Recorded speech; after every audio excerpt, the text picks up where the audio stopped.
একটা সময় ছিল যখন আমি ক্লাসের এক কোণায় চুপচাপ বসে থাকতাম। ক্লাসে স্যার যেন আমাকে দেখে কোনো প্রশ্ন না করে সেই ভয়ে সামনের জনের আড়ালে নিজেকে লুকিয়ে রাখতাম। অন্যরা যখন বইয়ের পাতায় সঠিক উত্তর খুঁজে পেত, আমি তখন শব্দ আর সংখ্যাগুলোর ভিতর হারিয়ে যেতাম। পড়াশোনা সব সময় আমার কাছে একটা ধাঁধার মতন ছিল। রেজাল্টের দিনগুলো ছিল খুবই টেনশনের। পাশ করে পরের ক্লাসে যেতে পারবো তো?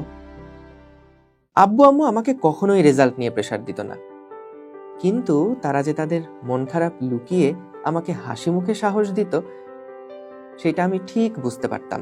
পরিচিত আন্টিরা যখন তাদের ছেলে মেয়েদের মেরিট পজিশন, মার্কস সবাইকে খুব গর্ব করে বলতো, আম্মুকে কেউ আমার রেজাল্ট জিজ্ঞাসা করলে আম্মু হাসি মুখে বলতো, আমার ছেলেটা এবার আগের চেয়ে অনেক বেশি পরিশ্রম করেছে। রিলেটিভরা যখন আমার পড়াশোনার খোঁজ খবর নিত, আব্বু বলতেন, ও তো পড়াশোনা ভালোই করছে, আশা করি এবার ভালো রেজাল্ট হবে, আপনারা দোয়া করবেন। ক্লাস 7 পর্যন্ত এভাবেই ঠেলে ধাক্কিয়ে চলল। 2008 সাল, আমি তখন ক্লাস 8-এ উঠলাম। নতুন ক্লাসে নতুন একজন স্যারের কাছে পড়াশোনা করার জন্য আব্বু নিয়ে গেলেন। স্যার আমার সাথে প্রচুর গল্প করতেন, কখনো সংখ্যার গল্প, কখনো বিজ্ঞানের গল্প, কখনো ইতিহাস, কখনো বা অনেক মজার গল্প। গল্পের মধ্যে পড়া তো হতোই, সেই সাথে ম্যাথ, সায়েন্সের বিভিন্ন বিষয় নিয়ে আমার মধ্যে নানান রকম কৌতূহল সৃষ্টি হওয়া শুরু হলো। নিজেই নিজেকে প্রশ্ন করতাম, সেইগুলো নিয়ে স্যারের সাথে কত রকম গল্প।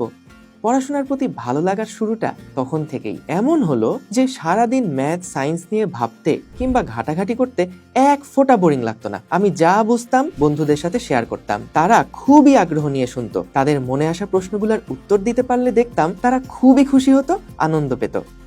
নিজে বুঝে যে আনন্দ পাওয়া যায়, আরেকজনকে সেটা বুঝিয়ে দিয়ে তাকে স্বস্তির হাসি হাসতে দেখলে সেই আনন্দ হাজার গুণে বেড়ে যায়।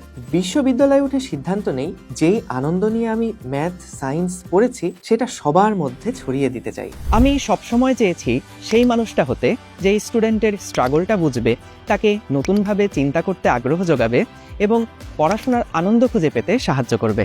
দীর্ঘ 12 বছর পড়ানোর অভিজ্ঞতাকে কাজে লাগিয়ে এবার যুক্ত হচ্ছি এসিএস ফিউচার স্কুলে।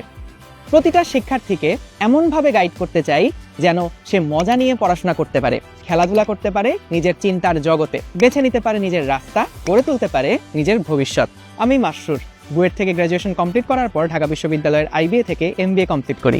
আমি নিজেকে দিয়েই বুঝি, প্রতিটা শিক্ষার্থীর গল্প আলাদা। কেউ গল্প দিয়ে শিখে, কেউ ছবি দেখে, কেউ বা সংখ্যা দিয়ে বুঝে। কিন্তু কেউ যদি একবার পড়াশোনার মধ্যে আনন্দ খুঁজে পায়, তাকে আর পড়াতে হয় না, সে নিজেই নিজেকে পড়াতে পারে, নিজেই নিজের রাস্তা চিনে নেয়।